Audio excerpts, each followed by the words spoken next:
1. My job is pretty specialized, so I'm going to be extremely vague about production details. In my line of work, I am a product support technician, which is basically a glorified electrician that spends 80% of his time on the phone helping company dealers troubleshoot problems and answering their questions. The other 20% of my time is split between training dealer technicians, keeping the engineers from panicking during field tests, and working in the field. There are only a few reasons for us to make field calls. One is if it's a dealer's first time with an extraordinarily complicated product. Another is assisting engineers with field testing. Third is an XK-class end-of-the-world scenario, where someone has skipped us and made their problem into one of our company's VP's problems. In that case, we are deployed in force to make the problem disappear yesterday. This story fits more closely to the third. Long story short, a dealer with lots of pull has a problem and wanted a solution now. We had a potential solution that only just started testing, and a company VP deployed us to install it in 30-ish locations. Skip to 2 years later, and testing has revealed several problems with the solution, all of which the dealer is having a really bad time dealing with. I am deployed again to make this problem go away. The solution we implemented was particularly susceptible to induced voltage causing false inputs. It also needed to shut down for a split second before being given another command, or else it would run out of time with the rest of the system.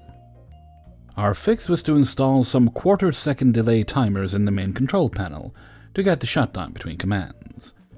The induced voltage was dealt with by installing a metric fuck-ton of resistor assemblies throughout the system. It sounds crude, but it sure as hell worked. An intern was volunteered to help me, and we were given 3 weeks to get as much done as possible. Anything left at the end would be the dealer's responsibility to finish updating. The work wasn't difficult, but it was time-consuming and in a miserable environment. I was also visiting tons of customer locations when they didn't know I was coming.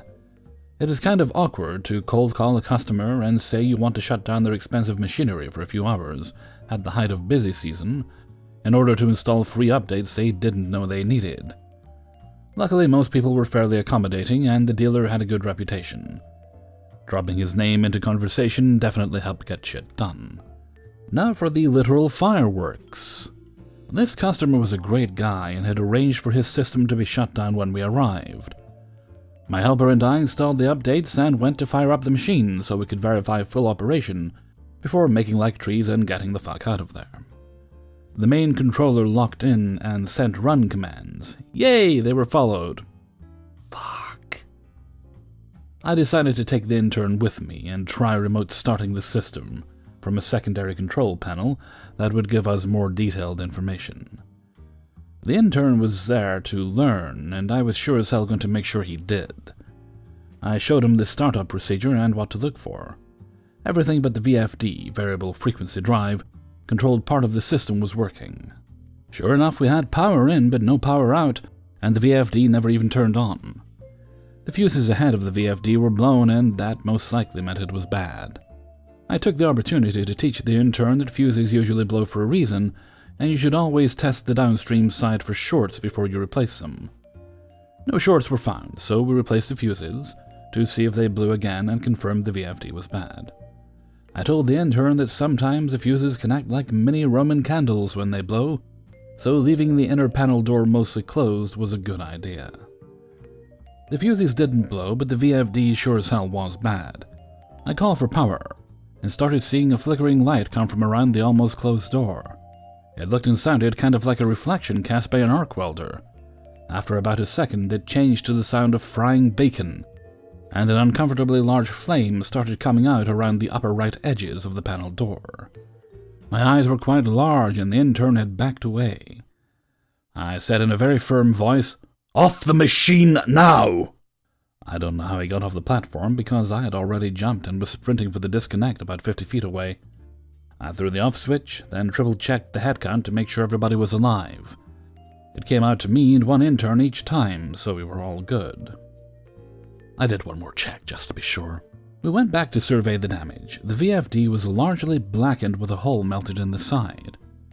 The panel interior was covered in black, but everything else looked good.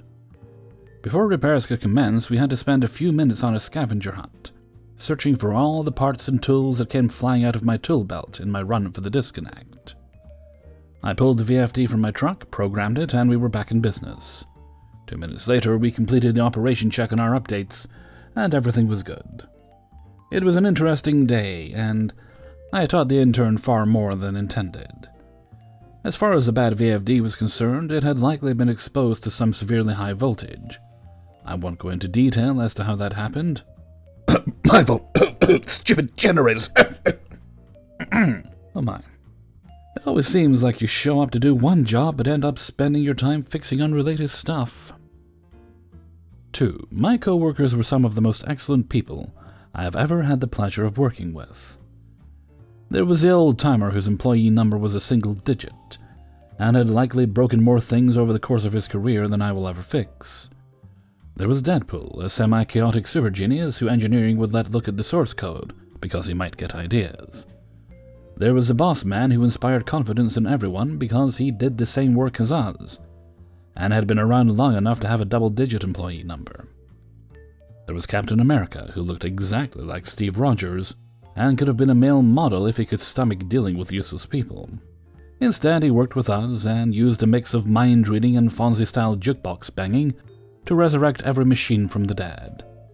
Lastly, there was a guy from El Salvador who spoke excellent English, but had a bad ear for accents, so I would have to sometimes translate Southern English to regular English for him.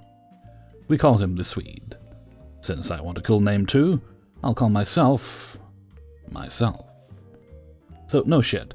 There I was 2 weeks after getting hired, trying to figure out if I'm holding one of the manuals upside down, or maybe sideways, when the old-timer comes over to my desk.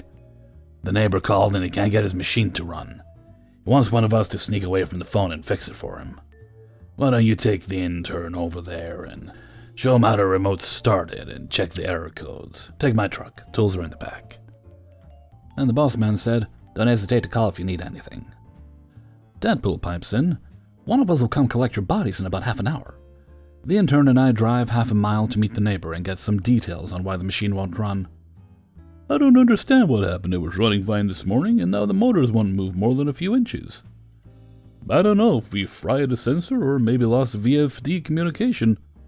He keeps coming back to how it worked earlier, and he can't understand what went wrong. He couldn't think of any more important information. This is important for later. So I proceeded to show the intern how to start the machine remotely without incurring maiming, injury, explosions, or anything else fun. There were no error codes, but the tension compression switch had killed the machine. I grabbed a wrench and showed him how to manually let the tension off. Then we started the machine again. The motors revved up and got faster and faster before there was a loud, unsettling clang, and it shut down in tension again. Since it only made scary noises and nothing actually broke, we decided to do this 3 or 4 more times to see if we could learn anything new, and we did. The controls and sensors were all working perfectly. Unfortunately, sensors are only as good as the inputs they are given, and we noticed 2 motors that would always spin in the opposite direction from the others. The sensors would see tension build and have the VFD increase the frequency of the offending motors to make them catch up to the others. Unfortunately, this just makes the problem worse when the motor isn't even spinning the right way. I gave the intern a quick lesson on changing direction for 3-phase motors, which involves swapping some wires. We hit the go button and waited for the startup sequence to reach the spinning motor section. While we were waiting, Captain America arrived to see if we were still alive and or collect whatever remained if we somehow came into contact with 480 volts worth of angry pixies. The machine started running like a dream. Captain America went on his way, and I went over to talk to the neighbor. "We fixed it, but I don't understand how it was even working earlier. We had to actually move some wires to get all the motors spinning the same direction."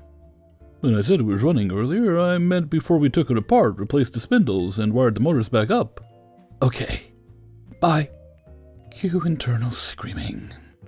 Back at the office, I told my story to the team, and they didn't seem surprised at all. "Yeah, that neighbor has created an art form of telling you everything under the sun, except for the one relevant piece of information."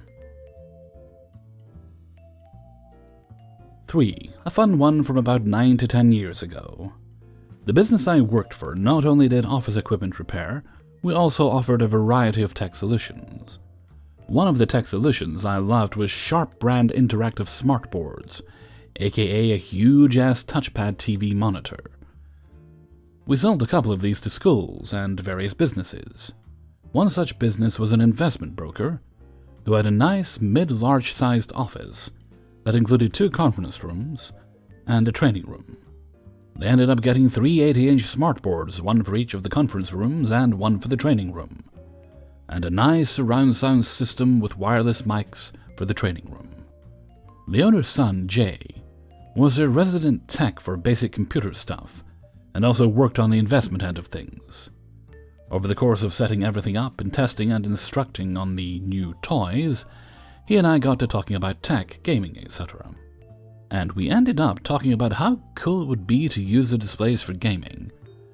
I mentioned that they could get upgrade kits for displays that would make them mobile standalone stations that didn't need a dedicated desktop hooked up and would allow them to put all of them in the conference room if they needed more than one screen and could be set as clone displays.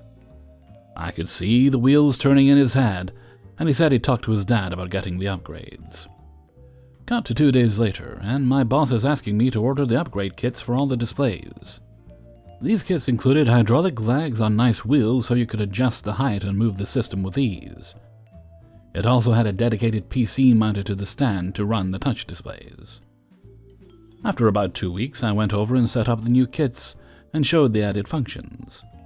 After going over everything and his father had left the room, Jay questioned me about auxiliary input on the displays and how to set up multiple displays using a single system. I explain how to do it if his video card supports multiple displays. Jay then shows me a freshly built gaming rig he had in his office. I'm sure you all know where this is going. That had a very nice video card for the time with multiple displays outputs. I show him how to set it up after hooking everything up, and give him my cell number in case he has questions for his after-hours hobby. 2 weeks later, I get a call on Friday night from Jay saying he's running the multiple displays, but can't get the resolutions to look right across all 3 screens. 2 look okay, but the 3rd throws everything off. I'm intrigued and also very curious to see this monster setup, so I drive over. Only a 30-minute drive, and take a look at everything. I have to say, 3 80-inch displays side by side, hooked up to a gaming rig, looks awesome. After some tinkering in the settings and playing with the available resolutions, I come to the conclusion that due to the sheer size of everything that we'd have to use a widescreen resolution that didn't quite go corner to corner, but still maintained proper ratio for display. Jay's a little bummed and asks if there's anything I can think of because he wants to game on all 3 displays on the weekends, and also wanted to run cable through the setup to watch football. I told him I'd do some research and get back to him. I pored over a ton of different video controllers and display setup information. I was a man on a mission. I wanted this to work so much, my inner geek was having a meltdown. After hunting all weekend, I finally came across a series of controllers made by Sharp that is designed to be used for wall display setups, ranging from 2 to 24 screens. It could be set to auto-adjust the output depending on what resolution you wanted, and how many displays you want to use. I gave Jay a call and told him I found a solution, but it was a bit expensive. He said he'd talk to his dad, and see about getting him to foot the bill so they could watch football on the setup. His dad was a huge college football fan, and Jay was using that as a selling point to get him to sign off on it. The next day, we got a go-ahead to get the controller and get it set up. After it came in, I went over and installed it in the training room, with Jay chomping at the bit to try it out. His dad also poked his head in once or twice to see if we had it running yet. Pretty sure he was just as excited as Jay was, trying not to act like a little kid at Christmas. After some tinkering, I had it set, and it looked good on the PC. Then we connected to cable box. Had to do some tweaks again, but got it looking real good. Almost a complete fill across the displays, and it looked amazing. Being the geek I am, I also brought the necessary connectors to hook up the audio to the surround sound system in the room. We did a quick test at low volume, and then looked up a touchdown run on the YouTube and proceeded to crank the volume to almost max. It sounded like a stadium. His dad jumps in the room with a huge grin on his face and proceeds to stand in awe of the glorious triple-wide display running football footage and hearing it through the sound system. He didn't know I planned on hooking it up to do that. After the clip, he proceeds to yell at us to turn it down, all the while still grinning ear to ear. In total, for the displays, hardware, setup, and extras, it cost roughly $12,000 for a very nice business system that doubled as a killer entertainment system. They definitely got their money's worth, as Jay sent me a few photos of them on the weekends after hours, with their big comfy office chairs in the training room, with the tables set up as a tailgate buffet, and coolers as footrests. He also sent me a couple of shots of him gaming, a couple racing games which looked insane, and some shots of him playing WoW. Actually glad I did all the research for this, since I ended up doing a similar setup for an emergency response training facility that had 4 of these units. No football or gaming that time, but used for training purposes. 4. Background. This was a huge worldwide company, industry leader in the field, and it was basically 100% dependent on IT. There was, upon a time fairly recent, a top company that had 10 CTOs in the span of 4 years. None got fired. And this marvelous company, fully dependent on IT specialists and programmers, decided to outsource everything and not even keep a skeleton crew on board. This is where my dumbass comes in. Some middle management smart guys got together and decided that they actually needed an IT department, so they hired specialists and programmers under different departments. This should have been a red flag, but I took it as an opportunity. Back to our story. There was an old ancient cluster of servers, dating back to when humanity first discovered binary. It was unmaintained for well over a year. Why, you ask? Because all outsourcing was done for desktops and laptops, not one clause specified servers. So this ancient beast served well over 1,000 people and secured their livelihood. I take a look into the abyss, and boy do I get a chill in my back. I ask, is there a replacement and migration plan and a new cluster on the way? Of course not, why would there be one? Was there a replacement plan before the apocalypse? Well, yeah, but it was too expensive and it got shelved. We bought all these new laptops instead. Okay, my alarm starts going off. I need to save that poor cluster before it dies. 6 horrific months later, the replacement is approved, and finally we can move up from Server 2003 trademark. The outsourced company receives instructions to take care of the new cluster, and we have to work in tandem for a very fast migration. The first and most important in the order of business is to migrate the main database and push it on live, along with about 10 of the 300 clients. I make my case strongly, very strongly. Migrate smaller clients in the first batch in case of problems, when we can quickly fall back and save everything. You can guess what management decided. Migrate the largest, most important clients first! Aha! Oh boy, can we at least do them on our teams? No, the outsourcing company will take care of them. Needless to say, it was such a clusterfuck that not even one of the clients migrated successfully. Anyway, we passed that moment. The server was live for 2 weeks, some 50 clients now enjoyed it, about 40% of the workload, and the rest would follow soon. Hell, even some of the new and important clients were on it. When the new cluster was approved, there was a very important document drafted by some IT guru.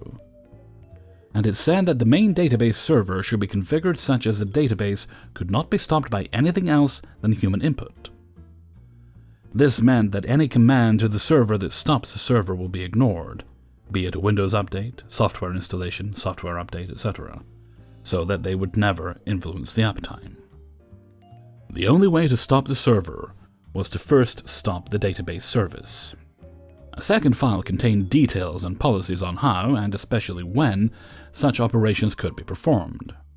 So here is me Monday morning chilling when I get informed that the server is down, console outsourced, so I try to RDP in. The server is up, but I get disconnected. I try again and again and again, until an error pops up stating that the RDP service is not responding. I take all the info from that error and start a frenzy trying to find the cause. Everything points to a .NET Framework update. Basically, the server is telling everyone and everything that it wants a restart. I hurry along and get this info to the company that does the outsourcing. I inform everyone that the server is stuck on a .NET issue and needs a hard restart.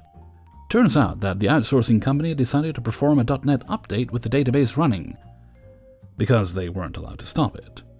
This caused every other service on the server to stop, except for the one that it could not stop.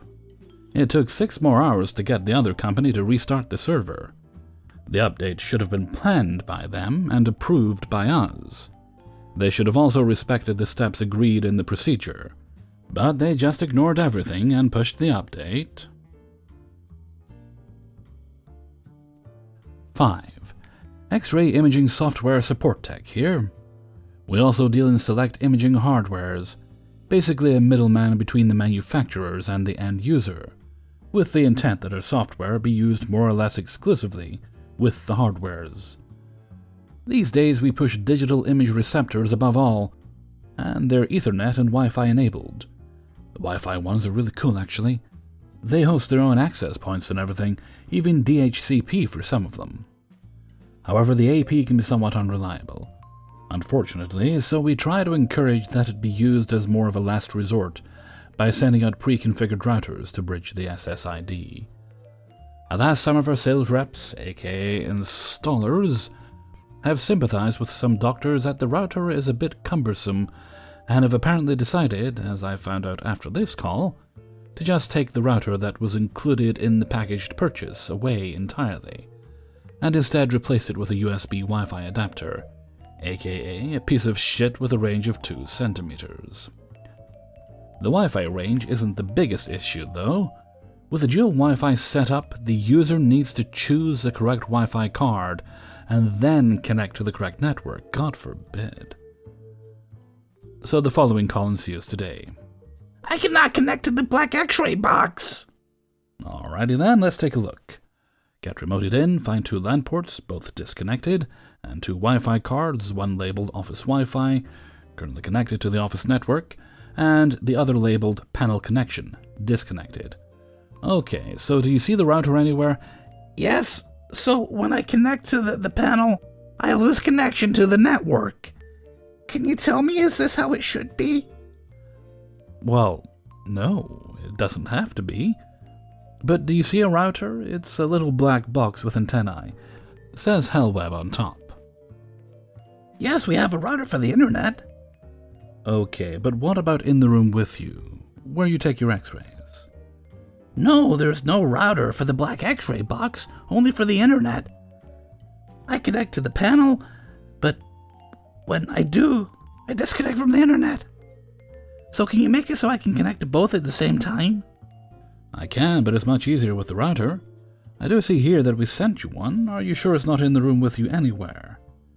Since I've worked here, there has never been a router. Let me ask my office manager. Nope. When you came and installed the system, there was no router. We always connect to the same ID, but then we lose the connection to the office network. Well, I can confirm in my notes that we supplied you a router to make connecting everything simpler. I do suggest that you find that router. It might be in the box, still in a closet somewhere. But here, do you see this drop down here? I show how to switch between Wi-Fi cards in available networks list. So you select Office Wi-Fi, then connect to your office network. You're already connected to the network, so we'll select Panel Connection, and then connect to the relevant ID that connects to the panel.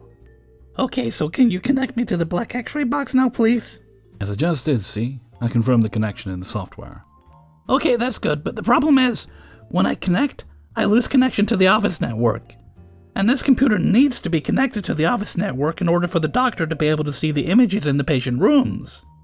This current workstation is the database computer. Yes, I understand that, and I can assure you you're connected to both the panel and the internet right now. I wouldn't be connected through TeamViewer right now otherwise. Yes, but you see, the problem is that when I connect, I lose connection to the internet, but the doctor needs to see the x-rays on another computer right after the x-rays are taken.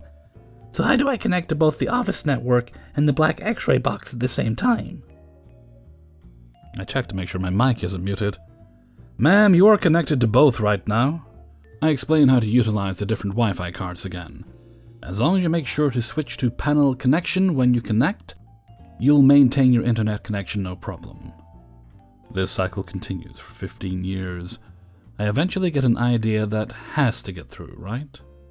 Okay, do this for me. Go ahead and turn the panel off. Okay, the light is red. Does that mean it's off? Yes, it's off.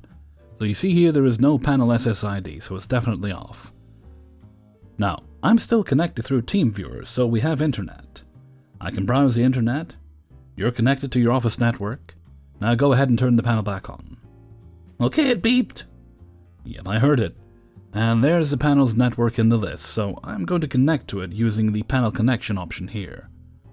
And now you see I can still browse the internet. I search a random joke in Google, see? I'm getting search results. I can go to web pages.